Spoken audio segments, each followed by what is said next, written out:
बिस्मिल्लाहिर्रहमानिर्रहीम। मैं ज़बीउल अबलगन अपने नए वीलॉग के साथ हाज़िर खिदमत हूँ। आज की ये वीडियो इसलिए अहमियत की हामिल है कि पाकिस्तानी वज़ीर-ए-आज़म जनाब शहबाज शरीफ अपने 2 रोज़ा दौरा पर शंघाई तावन तंजीम में शिरकत के लिए उज़्बेकिस्तान के शहर समरकंद पहुँचे हैं। और मैं ख़ुद भी चूँकि उज़्बेकिस्तान के शहर समरकंद में ही रहता हूँ, तो इसलिए मैं चाहता हूँ कि मैं पाकिस्तानी जो आवाम हैं या पाकिस्तान के जो नाज़रीन हैं उनके सामने यहाँ की जो असल सूरत हाल है वो रखूँ और उन्हें ये मंज़र दिखाया जा सके कि इस वक्त जहाँ शंघाई तावन तंजीम कॉन्फ्रेंस समरकंद में होने जा रही है, तो इस वक्त समरकंद के क्या हालात हैं और समरकंद जो शहर है वो क्या मंजरनामा पेश कर रहा है। पहली बात तो मैं ये अर्ज़ कर दूं कि समरकंद के बारे में बहुत सारे लोग जानते होंगे। समरकंद, बुखारा, ये 2 ऐसे शहर हैं जिनको अल्लामा इकबाल ने अपनी शायरी में भी इस्तेमाल किया है और बहुत ज़्यादा इनका ज़िक्र किया है। इमाम बुखारी रहमतुल्लाह अलैह की कब्र जो है वो समरकंद में मौजूद है। अमीर तैमूर लंग जो हैं उनका मज़ार समरकंद में है और सहाबी रसूल हज़रत कासिम बिन अब्बास जो हजूर सल्लल्लाहु अलैहि वसल्लम के चचाज़ाद भाई हैं, उनकी कब्र भी इसी शहर में वाक़ है। इसी तरह से हज़रत दानियाल अलैहिस्सलाम जो पैगम्बर इस्लाम हैं, उनकी कब्र भी समरकंद शहर में ही वाक़ है। तो समरकंद शहर इस एतबार से बहुत ज़्यादा अहमियत का हामिल है कि यहाँ पे जलालुद्दीन रूमी पढ़ाया करते थे और एक बड़ी रिच हिस्ट्री है समरकंद की इल्म व अदब के हवाले से। तो जब ये शंघाई तावन तंजीम कॉन्फ्रेंस ये होने जा रही है, तो आज से 1-1.5 साल पहले से ही उज़्बेकिस्तान गवर्नमेंट ने शहर को बनाना संवारना शुरू कर दिया था। यानी कि जो रोड थे, शाहराएँ थीं, उन्हें खूबसूरत बनाना शुरू कर दिया। जहाँ कोई गुंजाइश पैदा होती थी, बिल्डिंगों को अच्छा कर दिया, इमारतों को खूबसूरत बनाना शुरू कर दिया। तो हमने देखा कि सिर्फ 1 साल के अंदर समरकंद शहर का एक नया चेहरा हमारे सामने आया, जो कि बहुत एक खूबसूरत चेहरा था। तो जब ये शंघाई तावन तंजीम कॉन्फ्रेंस का ऐलान हुआ कि ये 2022 सितंबर में उज़्बेकिस्तान में इसको होस्ट करेगा या मेज़बानी करेगा, तो वो फिर समरकंद का मुकाम उन्होंने तय किया और अब ये कॉन्फ्रेंस समरकंद में होने जा रही है, बल्कि हो रही है। और तमाम सरबराहान ममलकत समरकंद में पहुंच चुके हैं। और इसमें एक काबिल ज़िक्र बात यह है कि जो चाइना के जो सदर हैं और जो वहाँ चाइना से जो तशरीफ़ लाए शन जिनपिंग जब वहाँ से आए, तो उनके आने से पहले ही 200 सिक्योरिटी एहलकार जो है गाड़ियों समेत समरकंद में उनकी आमद से पहले पहुँच चुके थे। इसी तरह से रूसी सदर जो हैं व्लादिमीर पुतिन, वो उनके आने से पहले ही 200 यानी कि 200 कमांडोज़ वो पहले ही समरकंद में पहुंच चुके थे उनकी सिक्योरिटी के लिए। यानी कि उन्होंने उज़्बेकिस्तान में जो उज़्बेकिस्तान के सिक्योरिटी एहलकार हैं, सिक्योरिटी फोर्सेस हैं, उनके साथ साथ अपनी कंट्री से भी वो अपने सिक्योरिटी एहलकार लेकर आए। चाइनीज़ सदर जो हैं वो 200 लोगों को लेकर आए। इसी तरह से व्लादिमीर पुतिन जो रूसी सदर हैं वो भी 200 कमांडोज़ अपने साथ मॉस्को से लेकर आए। तो इस वक्त समरकंद के अंदर सूरत हाल ये है कि ये समरकंद आम लोगों के लिए तकरीबन इस वक्त बंद है।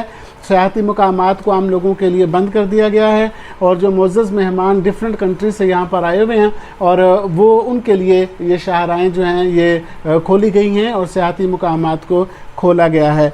अब इसमें एक और बड़ा अहम बात जो है वो ज़िक्र हो रही है कि क्या इसमें चूँकि भारतीय वज़ीर-ए-आज़म नरेंद्र मोदी भी इस कॉन्फ्रेंस में शरीक हो रहे हैं और पाकिस्तानी वज़ीर-ए-आज़म शहबाज शरीफ भी शरीक हो रहे हैं, तो क्या इन दोनों की कोई मुलाकात यहाँ पर हो सकती है?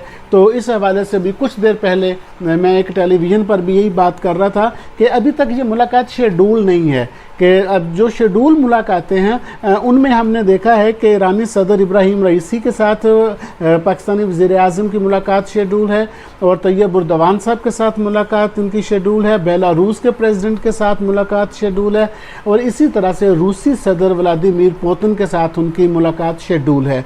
इसके अलावा अभी तक भारतीय वज़ीर-ए-आज़म के साथ उनकी मुलाकात का कोई शेड्यूल या एजेंडा जारी नहीं हुआ। तो अभी ये कबल वक्त है ये कहना कि उनकी मुलाकात होती है कि नहीं। अलबत्ता आमना सामना ज़रूर होगा, यानी कि 2-3 मौक़ों पर पाकिस्तानी वज़ीर-ए-आज़म का भारतीय वज़ीर-ए-आज़म से आमना सामना होगा। जब उज़्बेक सदर अपना इशाया देंगे जिसमें तमाम सरबराहान ममलकत वहाँ पर मौजूद होंगे, तो वहाँ भी ज़ाहिर है आमना सामना होगा वज़ीर-ए-आज़म साहब का भारतीय वज़ीर-ए-आज़म के साथ। और फिर जब ये एक रवायत है कि सारे सरबराहान मिलकर एक पौधा लगाते हैं, तो उसमें भी ज़ाहिर है भारतीय वज़ीर-ए-आज़म मौजूद होंगे। और फिर कल जब ये कॉन्फ्रेंस हो रही होगी तो उसमें उस टेबल पर भी ज़ाहिर है भारतीय वज़ीर-ए-आज़म और पाकिस्तानी वज़ीर-ए-आज़म वहाँ पर मौजूद होंगे। और फिर फ़ोटो सेशन भी होगा। अब उसमें वो मुसाफ़ा होता है या मुलाकात होती है, ये कहना काबिल वक्त है, ये बाद में देखा जा सकता है। अब एक तीसरी बात ये है कि पाकिस्तानी वज़ीर-ए-आज़म जो हैं वो वहाँ पर उज़्बेकिस्तान के जो ऑफिशल्स या उज़्बेकिस्तान की हुकूमत के साथ वो क्या बातचीत कर सकते हैं, वो क्या अपने इस दौरे को नफ़ा बख्श कैसे बना सकते हैं। एक तो बात यह है, जैसे कि आपके इल्म में है कि पाकिस्तान और उज़्बेकिस्तान तक एक रेलवे ट्रैक बिछाया जा रहा है। ये पेशावर से लेके तो तिरमज़ उज़्बेकिस्तान का शहर है, वहाँ तक एक रेलवे ट्रैक है जो अफ़गानिस्तान से होता हुआ मज़ार शरीफ से अंदर तिरमज़ शहर के अंदर एंटर होगा। मज़ार शरीफ अफ़गानिस्तान का शहर है और तिरमज़ जो है वो उज़्बेकिस्तान का शहर है। तो तिरमज़ से ताशकंद ऑलरेडी पहले ट्रैक मौजूद है और लाहौर से पेशावर तक ट्रैक पहले ही मौजूद है।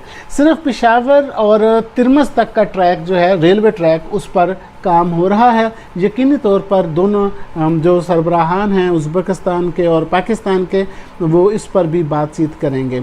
अब वहाँ एक और अहम बात यह है कि इस वक्त 1200 से ज़्यादा पाकिस्तानी तलबा उज़्बेकिस्तान के मुख्तलिफ़ यूनिवर्सिटियों में ज़ेर तालीम हैं और वो वहाँ पर पढ़ रहे हैं।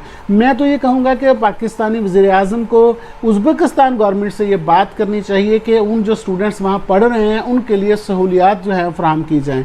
अगरचे उन्होंने बहुत सारी सहूलियात दी हुई हैं, लेकिन कुछ चीज़ें ऐसी हैं कि जो पाकिस्तानी स्टूडेंट्स पर जो है वो बोझ है।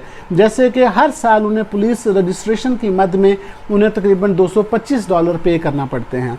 और अगर पाकिस्तानी वज़ीर-ए-आज़म ये चाहें तो उज़्बेकिस्तान के जो प्रेसिडेंट हैं उनसे ये रिक्वेस्ट कर सकते हैं कि बच्चों के ऊपर ये अजाफी बोझ पुलिस रजिस्ट्रेशन का $225 जो है ये वेव कर दिया जाए, उनसे ना लिए जाएँ।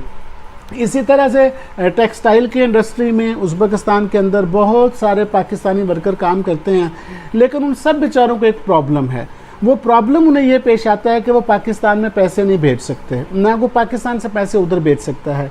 और यही प्रॉब्लम हमारे जो वहाँ पर पाकिस्तानी तलबा हैं उनको भी प्रॉब्लम का सामना करना पड़ता है। तो पाकिस्तानी वज़ीर-ए-आज़म जनाब शहबाज शरीफ उज़्बेक सदर के साथ मुलाकात में ये भी रिक्वेस्ट कर सकते हैं कि वो नेशनल बैंक की एक ब्रांच जो है वो ताशकंद में खोल दी जाए, ताकि पाकिस्तान से जो है बहुत ज़्यादा लाखों डॉलर, मिलियंस ऑफ डॉलर्स जो वहाँ ट्रांसफ़र होते हैं उज़्बेकिस्तान में, वो लीगल तरीके से पाकिस्तान अपने जो अपना बैंक है नेशनल बैंक उसमें बचे, या वहाँ के जो हमारे ताजर और बिजनेसमैन अपना अकाउंट खुलवा लें और वो उसमें वो पैसा भेज दिया जाए, ताकि लोगों को ये जो पैसों की तरसील है या उधर से इधर है इसमें आसानी पैदा हो जाए। इसी तरह से एक तीसरी बात जो पाकिस्तानी वज़ीर-ए-आज़म उज़्बेकिस्तान के प्रेसिडेंट से कर सकते हैं वो ये है कि गुज़श्ता 2 साल से पाकिस्तानियों के लिए उज़्बेकिस्तान ने विज़िट वीज़ाज़ बंद किए हुए हैं। उनके इंडिया के लिए वो वीज़े ओपन हैं, नेपाल, बांग्लादेश, पूरी दुनिया के लिए वीज़े खुले हैं। टूरिस्ट वीज़ा की बात कर रहा हूँ, पूरी दुनिया के लिए खुले हैं, लेकिन पाकिस्तानियों के लिए वो वीज़े बंद हैं गुज़श्ता 2 साल से। तो पाकिस्तानी वज़ीर-ए-आज़म जनाब शहबाज शरीफ इस हवाले से भी उनसे बात कर सकते हैं कि पाकिस्तान के जो वीज़ाज़ हैं टूरिस्ट वीज़ा उसको भी खोला जाए, ताकि पाकिस्तानी बिजनेसमैन अगर वहाँ जाना चाहते हैं या पाकिस्तानी टूरिस्ट अगर वहाँ जाना चाहते हैं तो वो वहाँ के मुक़द्दस मकामात की ज़ियारत कर सकें उज़्बेकिस्तान के, वहाँ पर वैसे वो सैर के लिए जा सकें। तो ये कुछ चीज़ें थी। अब बाकी उज़्बेकिस्तान में जो मुलाकातें होंगी दीगर सरबराहान से, पोतन साहब से या तैयब उर्दवान से, तो वो अब देखना पड़ेगा कि पाकिस्तान जो है वो उनके साथ कौन से एग्रीमेंट करता है और कौन से मुआदे करता है। वो जैसे तफसीलात सामने आएंगी इंशाल्लाह हम उस पर भी अपनी राय देंगे। Thank you very much.